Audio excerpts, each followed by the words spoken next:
Dom Gjergji, pa ditë më parë, kardinali i nderit të Vatikanit, Ernest Troshani, që kam pasur fatin ta intervistoj dhe ta kem në CV-n time si një nga personazhet më të rëndësishëm që kam intervistuar, ishte në Rëshen.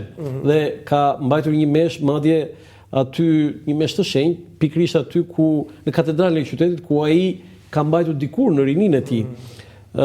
Ai bëri 28 vjet burg, dënuar 28 vjet burg, bëri 27, më duket 27 diçka. Po, se diçka ulur për ato shkaqet e asaj kohe. Si ishte kjo vizitë? Unë nuk kënaqej kur e pa, sepse edhe ai është në moshë të fyer, por atëherë duhet të saktësojmë një gjë që kardinal Simoni ka dashur që në këtë rast të vizitonte të gjitha katedralet e Shqipërisë. Ai na kishte shkruar një letër, kishte shkruar nëpërmjet edhe 96 vjeç. Ambasadës së Vatikanit, ku ai dëshironte të vinte, sepse ai jeton në Firenze aktualisht, ku ai dëshironte të vinte në Shqipëri dhe të bënte një vizitë në të gjitha dioqezat dhe në të gjitha katedralet.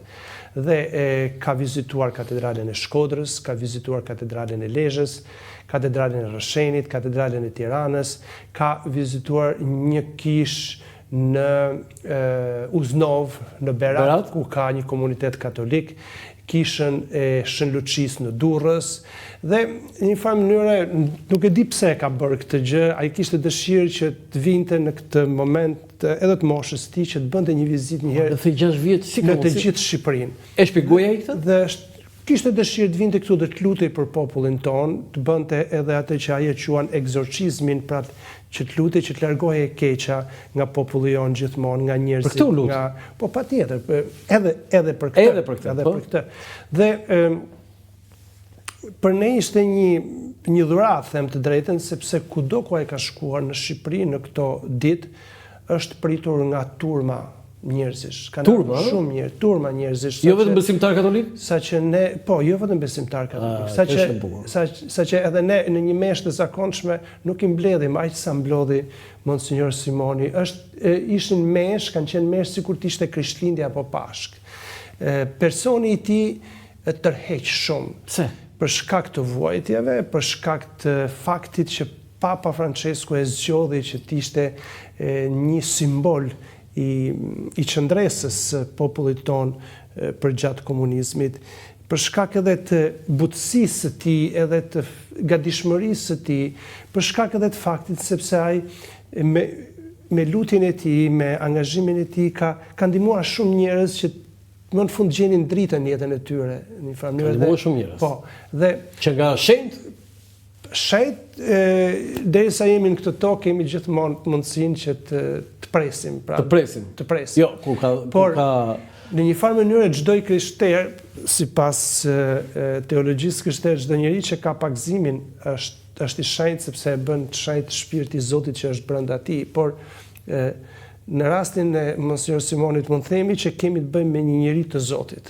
Është një njeri vërtet i lutjes, një njeri i cili depërton në thellësinë e jetës shpirtërore dhe është një dhuratë e madhe për kishën, do thoya në mbar botën, por edhe për kishën tonë këtu në Shqipëri, sidomos sepse është biri i kësaj kishe, ka qenë prifti i kësaj kishe këtu në Shqipëri dhe prania e tij për ne është një rast për të konfirmuar edhe një herë se Zoti nuk na braktis kurrë, ai është gjithmonë afër nesh. Unë bëre një status, Dom Gjergji, mbas intervistës me kardinalin i rësin e tij Ernest Troshani dhe isha pak kështu jo i utuar, po dhe shkruajta.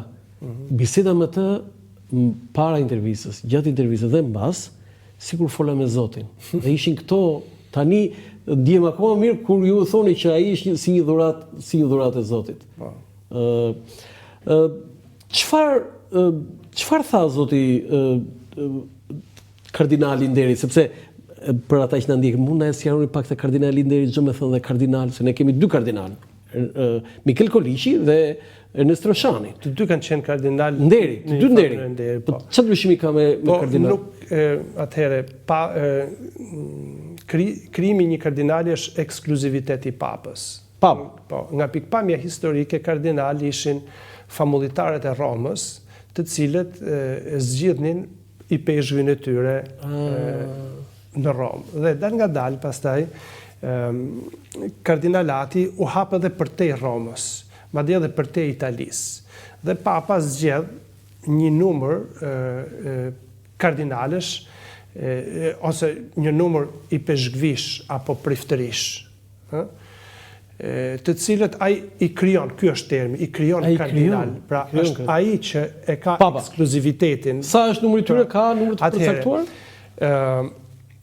Ata që zgjedhin papën nuk duhet ta kalojnë numrin 120, që janë 9-10 vjeç. Kardinalet. Pa kardinal, pra që janë 9-10 vjeç. 9-10 vjeç, se është kondicionuar mosha. Po. Por papa, për shembull në zgjedhjen e fundit, kanë qenë 138, sepse Papa Francesku kishte bërë pak më shumë se sa 120 kardinal elektor, ose kardinal zgjedhës. Po. Dhe është një numër tjetër që Papa i bën kardinal jo për të zgjedhur papën, por për t'i vlerësuar për kontributin e tyre. Thjesht është një honorific. Po, në një farë mënyrë. Ata janë kardinal të kishës. Por nuk zgjedhin, nuk kanë drejt zgjedhjen. Do të thonë kur zgjedhet papa tjetër fjala vjen, ai nuk ka drejt vote. Por kanë të gjitha privilegjet, po themi kështu, statusi të një kardinalit të kishës katolike romake.